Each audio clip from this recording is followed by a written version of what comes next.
Bienvenue dans ma vie de sorcière. Je suis Christelle, énergéticienne, holothérapeute et professeure de yoga. Mon but est de vulgariser, rendre simple et accessible le développement personnel, la magie et le mieux-être naturel. Parfois seule ou accompagnée, je m'engage à te faire voyager dans des podcasts authentiques et frais, plein d'astuces pour vivre ta vie de sorcière et de sorcier moderne.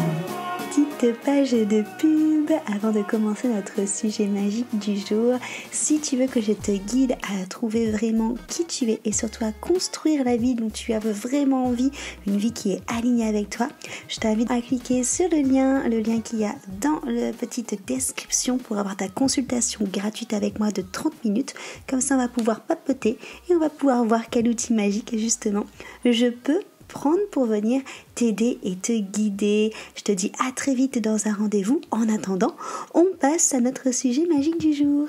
Hello, chère sorcière, je suis ravie de te retrouver aujourd'hui pour notre épisode du jour de ce podcast, Ma vie de sorcière. Je suis Christelle et aujourd'hui j'ai envie de te parler de ces peurs et de ce stress qui t'empêchent de kiffer ta life. Si j'aborde ce sujet-là aujourd'hui, c'est parce que vous êtes tout simplement plusieurs à m'avoir confié, notamment sur Instagram, qu'en ce moment vous vous sentiez très fatigué, très stressé et que la majorité du temps, il y a des peurs notamment de jugement, d'humiliation, peur de l'échec, peur de l'erreur, qui vous empêchent tout simplement d'avancer dans votre vie et de kiffer cette vie. Déjà, la première question que j'aimerais te poser et sur laquelle j'aimerais que tu réfléchisses, c'est justement quelles sont ces sources de stress, quelles sont les peurs justement que tu te dis qui te permettent justement d'avancer et de créer ce que tu as envie dans ta vie. Tout simplement, si c'est trop compliqué de répondre à cette question dans ce sens-là, tu peux tout simplement te poser la question de qu'est-ce que je ferais si j'avais zéro limite. C'est justement, cette peur n'existe pas. Si je n'avais pas peur, qu'est-ce que je ferais aujourd'hui ? Si j'avais pas de source de stress, d'obligation, de devoir faire des choses, de récompense, si j'avais pas un besoin d'approbation, qu'est-ce que je ferais ? Comment elle serait ma vie aujourd'hui ? Est-ce qu'elle serait totalement différente ? Et si oui, et si tu arrives à identifier qu'est-ce que tu ferais, ok, pourquoi tu les fais pas ? Et c'est là que ça devient intéressant. Parce que tu comprends, c'est stressant. Si jamais j'y arrive pas et que je perds tous mes sous, c'est parce que tu comprends, c'est stressant. J'ai des responsabilités, j'ai une famille, j'ai un métier avec beaucoup de responsabilités. Je saurais sûrement pas tout gérer. Parce que tu comprends, c'est stressant avec la situation actuelle entre le coco perroquet et la guerre. Je peux pas vraiment me lancer dans un nouveau projet. En vrai, des raisons pour ne pas avancer, pour ne pas kiffer sa vie, t'en trouveras tout le temps. Des raisons de stress, des raisons de peur, t'en trouveras tout le temps. Après, c'est vrai que je vais vraiment me focus sur le stress parce qu'en final, quand on regarde bien, le stress engendre beaucoup d'autres émotions comme la peur, comme l'anxiété, comme la colère, comme la fatigue chronique, l'épuisement, la dépression. Tout ça, souvent, ça va venir dépendre du coup du stress. Le stress, on le subit tous les jours maintenant à cause de différentes raisons. Les raisons les plus connues, on va être face à des raisons où on a l'impression de ne pas pouvoir contrôler les choses. On se retrouve face à une situation où tu te sens en impuissance, en absence de contrôle, ce qui est totalement une illusion, parce que en vrai, on contrôle rarement les choses. La seule chose qu'on contrôle, et encore, il faut avoir en effet une grande compréhension et une grande douceur et tolérance avec soi-même, mais je dirais que la seule chose qu'on peut contrôler, c'est sa vie, si on ouvre les yeux. Sinon, on contrôle peu de choses parce qu'il ne faut pas oublier que tout est impermanent, que tout est changement, et que du coup, c'est une première illusion de penser que tu peux tout contrôler. Du coup, en effet, tout ce qui va être imprévisible, ça va engendrer une source de stress. Tout ce qui va être incertain. Ça fait plusieurs années que là, on est dans un climat général d'incertitude, dans un climat collectif d'incertitude où la plupart des personnes stressent pour le futur. Même principe, le futur n'existe pas encore, le futur n'est même pas encore créé. À l'heure actuelle, on ne sait même pas s'il y aura un futur, on ne sait même pas comment apprivoiser ce futur. Je prends toujours le même exemple, mais c'est le meilleur exemple que je peux avoir sous la main parce que c'est un en plus qu'on a vécu. Il y a 2 ans de ça, quand en mars on t'a dit que tu étais confiné, jamais de la vie tu l'aurais imaginé. Jamais de la vie tu l'aurais vu venir ce truc-là. Donc dans tous les cas, le futur est incertain. Dans tous les cas, même si tu as des plans sur la comète, des trucs que tu contrôles, que tu as vraiment réglés comme du papier à musique, dans tous les cas, ces trucs-là, en fait, t'en sais rien. Tu vois, dans tous les cas, c'est incertain. Parce qu'encore une fois, tout est impermanent, du coup. Donc le fait de ne pas être déjà dans le moment présent, de te prendre la tête avec le futur et de te poser des milliards de questions ou de culpabiliser sur le passé, c'est une source de stress. Le fait aussi de manquer d'adaptabilité, de manquer de souplesse face à la nouveauté, face au changement, de manquer tout simplement de foi, de confiance en la vie. Généralement quand on manque de souplesse face à ces changements et à cette nouveauté, c'est tout simplement qu'on n'a pas assez foi en ce que la vie nous réserve. Donc on va encore contrôler encore quelque part. Mais la notion d'avoir foi en la vie, de prendre conscience que cette vie qui est là, on peut lui faire justement totalement confiance parce que c'est grâce à elle, pas qu'on s'est incarné, parce que cette vie a le désir de te pénétrer, de te transpercer, de passer à travers toi pour que tu puisses lui proposer une expérience de vie à travers ton corps. Ok, du coup déjà à partir de ce moment-là, tu te rends bien compte que tu n'es pas le sujet principal, c'est ton ego qui pense que tu es le sujet principal de l'histoire. Or toi, tu es juste là pour ressentir l'expérience de la vie à travers toi. Tu n'es pas là pour être dans une quête d'ego qui veut toujours plus, qui veut gagner toujours plus, qui veut être toujours plus apprécié, qui veut faire toujours plus, qui veut être la meilleure version de soi-même, qui veut être en quête d'approbation et de récompense. Ça, on s'en fiche. Et c'est ces choses-là qui vont te confronter à une résistance face à la nouveauté et au changement. Quand tu es ouvert à cette expérience de vie qui te traverse, qui te pénètre, tu es forcément ouvert à la nouveauté et au changement et donc moins victime du stress. Et après, bien sûr, ce qui va nous faire stresser, ça va être en effet tout ce que l'ego va considérer comme une menace. Donc là, on est plus sur les blessures, sur les peurs, la peur d'être rejeté, d'humilié, la peur d'être jugé, d'être ne pas assez à la hauteur, de paraître faible, d'être trahi, toutes ces peurs un peu voilà de l'âme, hein, tout simplement. Et encore, je dirais plus de l'ego, parce qu'au final, quand on appelle ça des blessures d'âme, mais faut pas oublier que l'âme est pure à la base et que c'est les expériences que l'ego fait de la vie qui nous ramènent ces blessures. Donc finalement les blessures de l'âme, on devrait peut-être plutôt en effet les appeler les blessures de l'ego. Donc c'est ce que l'ego voit comme menace qui va être aussi une source de stress. Après on a en effet aussi le stress chronique. On est dans le cerveau, il y a un système sympathique et un système parasympathique. Le système sympathique, c'est le système un peu d'alerte, de fuite, c'est ton instinct primaire en fait qui va parler comme si tu étais en pleine jungle et que tu avais des prédateurs autour de toi, alors que le parasympathique c'est ce système du cerveau qui lui te permet de lâcher prise, de pouvoir te régénérer tout simplement parce que quand on n'est que dans le système, tu te doutes bien qu'il est aux aguets comme un animal qui peut se faire bondir dessus à tout moment, qui est tout le temps proche de la fuite, tu te rends bien compte que émotionnellement parlant c'est pas du tout reposant et du coup le parasympathique lui est là pour apporter ce côté de régénération. Le cerveau est censé, par lui-même, faire la bascule entre ce côté sympathique et parasympathique. Sauf que la plupart du temps, en fait, on n'arrive plus à faire naturellement cette bascule. Parce qu'en fait, on est sollicité de partout. Au-delà des choses qui peuvent être stressantes par rapport à ton vécu et par rapport à ton prisme, ça peut être la famille, le rythme dans lequel tu vis si tu es en ville par exemple, ton boulot. Toute une accumulation de sources extérieures va venir cultiver encore plus ce côté sympathique du coup de ton cerveau, sachant que petit moyen mémotechnique, quand on parle du système sympathique, c'est celui qui est le moins sympathique du coup parce que c'est lui qui te met sur un état d'alerte, qui est important hein, parce qu'il t'évite à la base. C'est grâce à ça que l'être humain a pu évoluer et est encore sur cette terre parce que le système sympathique a évité tout simplement de mourir lors de catastrophes surnaturelles.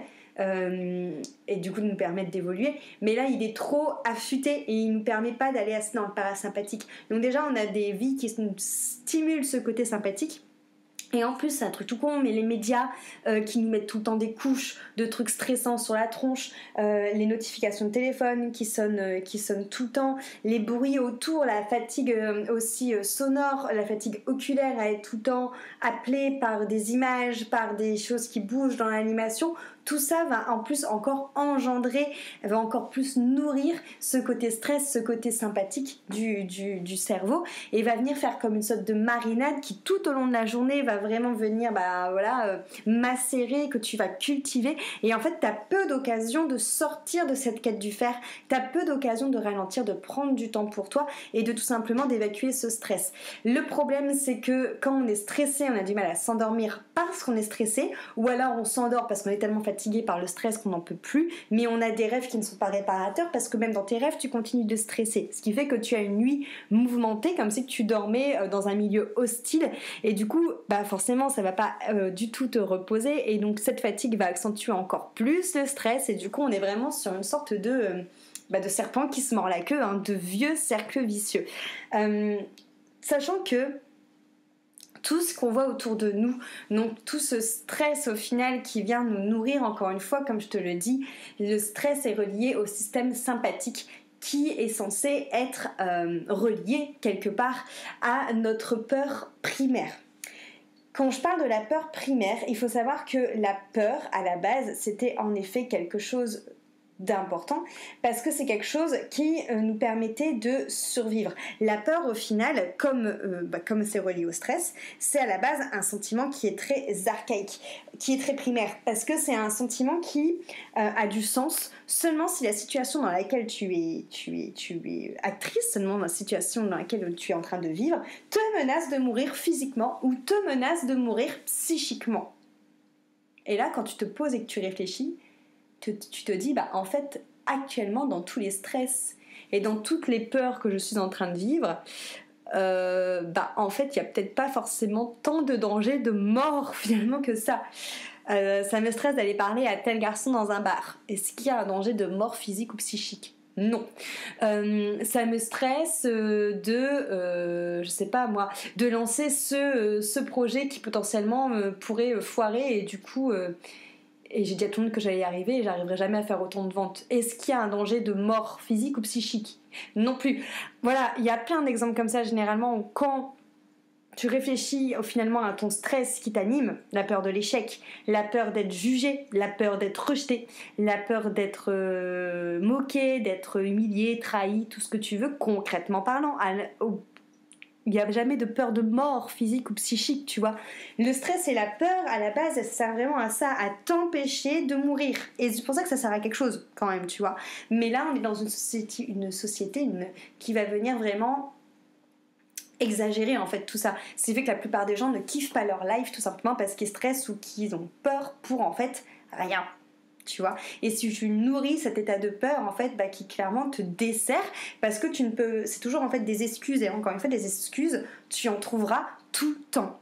La peur en fait et le stress, elle te coupe finalement de la réalité. Pourquoi je dis ça ? Parce qu'au final, quand tu es dans cet état de stress ou de cet état de peur, tu vois la réalité qu'à travers tes œillères de stress et tes œillères de peur, et tu es dans cet espace de la peur où finalement tu te mens à toi-même, parce qu'au final tu as peur de quelque chose mais que tu sais même pas si ça va vraiment arriver. Tu stresses de quelque chose que tu sais même pas non plus si ça va vraiment arriver. Donc en fait, l'objet de ta peur, l'objet de ton stress, clairement ce n'est qu'une invention. Tu vois, ce n'est qu'un mensonge en fait. Concrètement, ça n'existe pas. Et t'as vraiment en fait cette sensation que tu vas te dire que cette peur, c'est finalement un filtre que tu décides de mettre sur tes lunettes, et que tu décides de regarder ta vie, ton monde, ce que tu es en train de faire comme expérience d'incarnation actuellement, à travers du coup ce filtre de la peur et ce filtre du stress. Donc tu as la main dessus en fait, parce que c'est toi, c'est ton expérience, donc c'est une expérience subjective. C'est toi qui choisis de faire ça, c'est toi qui colore cette expérience. C'est toi qui indique ça comme étant la vérité absolue, que faire ça c'est stressant et que c'est dangereux si tu n'y arrives pas. Mais en vrai c'est ton monde.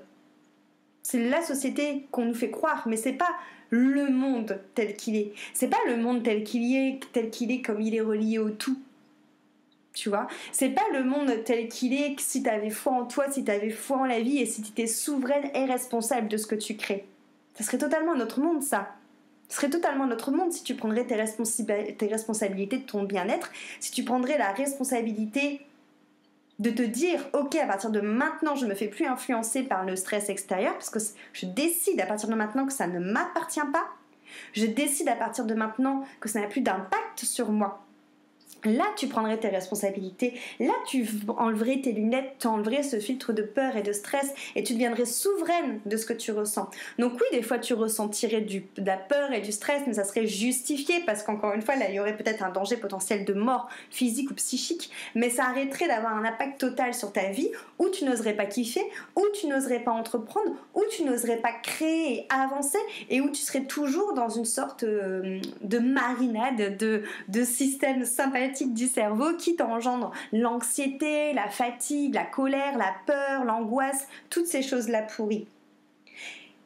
Et c'est vachement relié au final aussi, encore une fois, cette quête du faire que je te parle depuis plusieurs podcasts maintenant, cette quête de l'approbation, cette quête de la récompense, où au final, l'être humain veut toujours plus. L'être humain veut toujours être plus, avoir plus, évoluer plus. Et en fait, il veut pas s'apprivoiser, il veut pas mieux se connaître. Devenir souveraine aussi de son bien-être pour avoir ce calme intérieur et sortir de cet état de peur et de cet état de stress, ça demande de s'apprivoiser, ça demande de s'accepter tel qu'on est et dans la dualité de qui on est et dans la dualité du monde dans lequel on vit. Quand je te dis tu choisis de vivre ça ou ça et de dire ça rentre dans mon monde, ça rentre pas dans mon monde, ça veut pas dire que tu fermes les yeux et que tu mets des œillères, ça veut dire au contraire que d'abord tu vas travailler sur la globalité du monde, sur la dualité du monde, accepter. Et ensuite, tu te dis ok ça m'impacte pas, mais pas en rejetant, juste en apprivoisant tout ce qu'il y a. Et ne plus voir les choses comme certains ennemis ou comme des choses qui vont avoir un impact sur toi. Juste, tu deviens souveraine en fait. Tu deviens responsable de ta vie.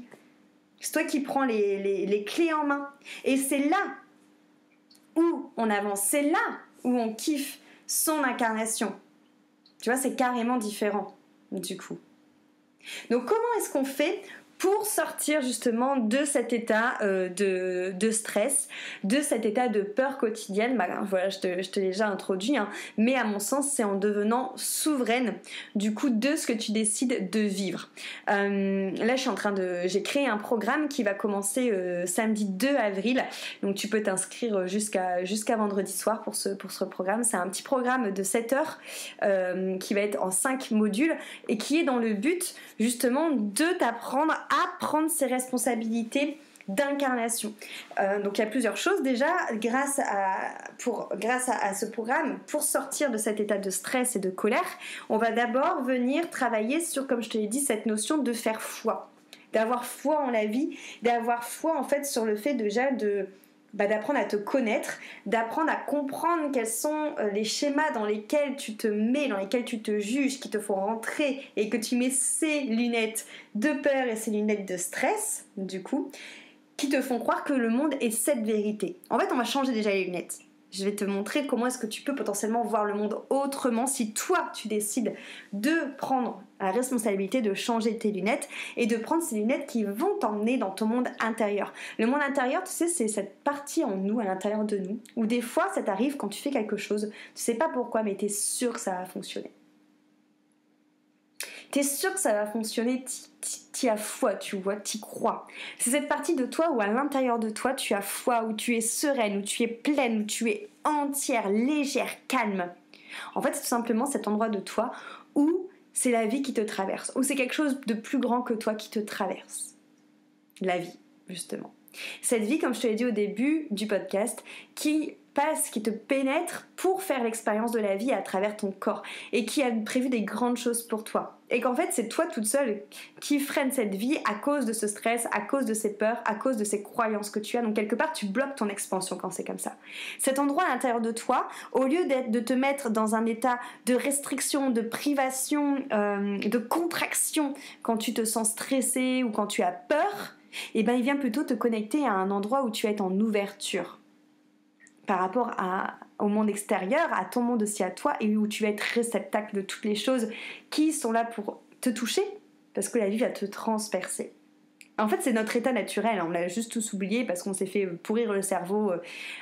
Forcément, c'est plus facile de... comment je vais dire ça? C'est plus facile de tenir des personnes qu'on habitue au stress, au attention, ne fais pas ci, fais pas ça, tu vas avoir peur, c'est dangereux, que de tenir des personnes qui ont en vue leur plein pouvoir, leur plein potentiel et qui savent, en fait, qui savent trouver cette sécurité intérieure et que quelque part, du coup, plus rien ne te fait peur. Parce que tu sais trouver cette sécurité intérieure, tu sais trouver ton calme intérieur et surtout, tu sais entretenir. Tu vois, du coup, à partir de ce moment-là, plus jamais t'es tiraillé. Plus jamais t'es tiraillé sur des choses qui n'ont pas besoin de te tirailler, à part s'il y a un danger, encore une fois, de mort physique ou psychique, mais t'es plus tiraillé d'émotion en émotion à cause de l'extérieur qui t'influence, à cause de choses qui ne t'appartiennent pas. Et du coup, être souveraine de son bien-être, c'est ça. Dans ce programme, on va apprendre déjà à t'ancrer, à te recentrer pour justement éviter que tu sois tiraillé en tous les sens. À faire une morning routine. Alors, si ça te parle, moi je sais que ma morning routine, suivant le temps que j'ai, elle peut durer entre 15 minutes si je compte mon verre d'eau chaude, mon gratte-langue, mon Gelanetti et ma respiration, comme elle peut durer 2h30. Tu vois, ça va dépendre vraiment de ce que j'ai envie de faire déjà, et du temps que j'ai. Et que du temps que je m'accorde. Mais en tout cas, d'avoir ce temps justement, comme je te disais, où tu ralentis, où tu te régénères, où tu prends soin de toi, ça te fait passer du coup dans cette notion de parasympathique. Tu te décroches du côté sympathique. Et déjà, quand tu es dans la notion parasympathique, tu vois, c'est bizarre, mais tout est tout souvent beaucoup plus clair. Ça arrive jamais de te dire, ouais, moi, toutes mes meilleures idées, je les ai toujours soit au moment d'aller me coucher, soit sous la douche. Pourquoi, à ton avis? Parce que c'est souvent les moments où justement ton côté stress et bim bim bim, va vite, fais vite, il faut faire ça, to-do list, truc à cocher, patata patati. C'est souvent les moments où justement tu te déconnectes de ça parce que généralement, pas pour tout le monde, des fois ça va être au sport par exemple pour certaines personnes, mais c'est des moments où tu vas te décrocher sur justement cette quête de faire, où tu vas te séparer de cette quête de la récompense, cette quête du toujours plus, et où tu vas te recentrer dans un moment de bien-être, où tu te régénères, et comme de par hasard c'est là où il y a plein d'idées fabuleuses qui te tombent dessus. Donc le fait d'avoir des routines matinales, c'est déjà ça, c'est déconnecter ton cerveau du côté sympathique et retourner dans le parasympathique et te ressourcer. Après ensemble, on va beaucoup parler du lâcher prise. Lâcher prise, c'est un bien grand mot qui s'apprend toute une vie, donc clairement, je vais pas te donner les clés pour y arriver comme ça en claquant des doigts parce que ça ne s'apprend pas, ça s'expérimente, mais au moins avoir les principes du lâcher prise, notamment dans cette notion de accueillir la totalité du monde, la totalité de qui tu es, la totalité des expériences, des émotions, tel qu'il est. En fait, à partir du moment où tu acceptes que le monde est dualité, déjà c'est beaucoup plus facile de te détacher de ce monde. Et de te dire, ok, en fait j'accepte que c'est dualité, qu'il y a ça, maintenant j'ai pas envie de vivre avec ça. Tu vois, moi clairement, au moment du coco, moi clairement, il y a un moment où en fait j'en ai eu marre, j'avais pas envie de sortir dans la rue avec mon masque tout le temps dans la rue alors qu'on est dehors et qu'il faut respirer le prana parce que l'air est là pour nous faire vivre. Encore une fois, l'air c'est l'énergie, tu vois. J'avais pas envie en fait de me faire curer le nez parce que je vois pas pourquoi je devrais faire rentrer un bâton dans mon nez pour des peurs d'autres personnes, tu vois, parce que moi j'ai pas peur. Et donc moi à partir de ce moment-là, je me suis dit en fait j'ai pas envie. Je sais qu'il y a ça, j'accueille le fait qu'il y a des peurs, j'accueille le fait que l'être humain adore contrôler la mort. J'accueille le fait de plein de choses, tu vois. Je sais qu'il y a ça, j'ai conscience de cette dualité, mais moi je décide de pas le vivre. Et à partir de ce moment-là, ça m'a plus du tout impacté. Et il y a plein de choses maintenant comme ça que moi je décide de pas vivre et qui ne m'impactent plus. Parce que tu remarqueras aussi qu'à partir du moment où tu es stressé de quelque chose, ou à partir du moment où tu es dans la peur de quelque chose et que du coup tu as ces œillères de peur et de stress, comme de par hasard tu les vis. Pourquoi à ton avis ? Alors forcément tu vois que ça, c'est le même principe, tu vois, quand je sais pas moi au moment où j'ai changé de voiture, que j'ai eu ma Mini, j'ai eu l'impression que tout le monde avait des Mini. Parce que je voyais que des Mini partout, j'avais les œillères parce que j'en avais une, tu vois. Même principe pour la peur et le stress, tout pareil.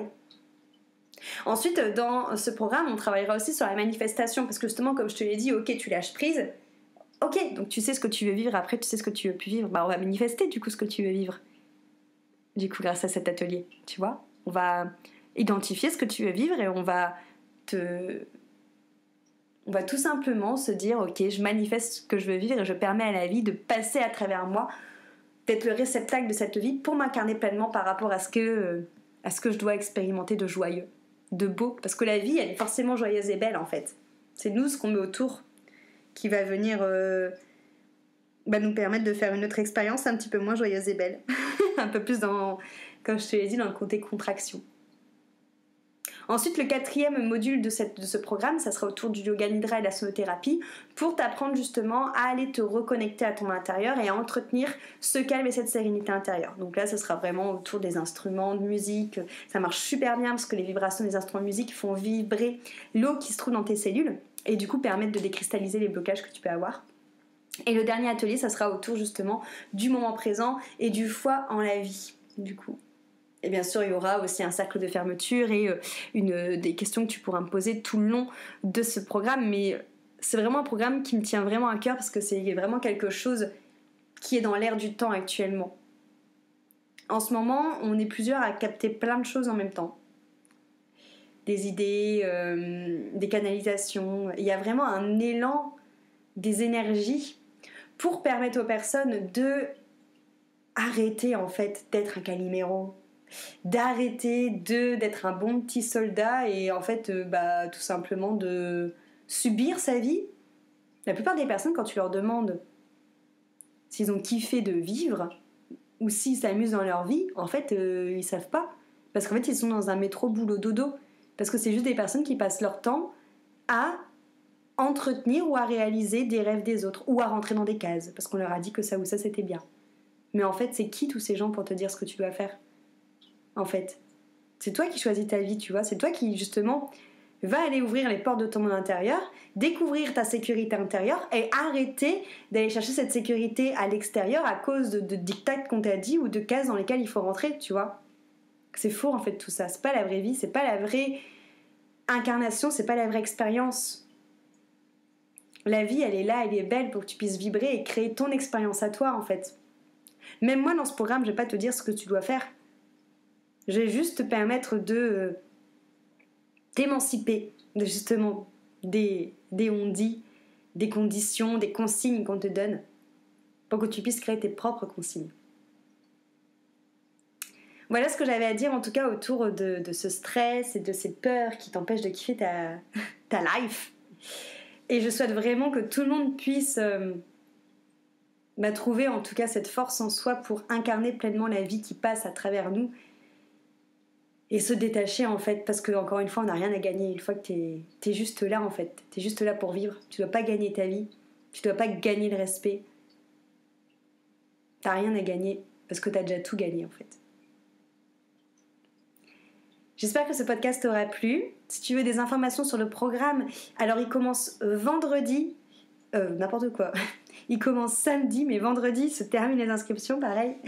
Donc il commence samedi 2 avril, donc tu as jusqu'à vendredi pour t'inscrire. Les 10 premières ont un prix réduit, il ne reste plus qu'une place à ce prix-là. Après j'ai fait exprès de faire un programme à petit prix, donc 55 € pour les 10 premières, 62 € ensuite pour les personnes qui suivent. Replay disponible si jamais tu n'es pas là pour les jours des ateliers. Et ça sera un programme pour le moment que je propose une fois parce que je l'ai canalisé, il m'est venu comme ça. Je sais pas si je le proposerai ou pas, j'en sais rien du tout pour tout te dire. Donc si tu en ressens l'appel maintenant, j'ai envie de te dire let's go, rejoins-nous. En tout cas, je te dis à la semaine prochaine pour un nouvel épisode. Je te remercie comme à chaque fois de ton écoute. Merci, merci, merci beaucoup. J'espère que ce podcast t'aura inspiré et à très très vite.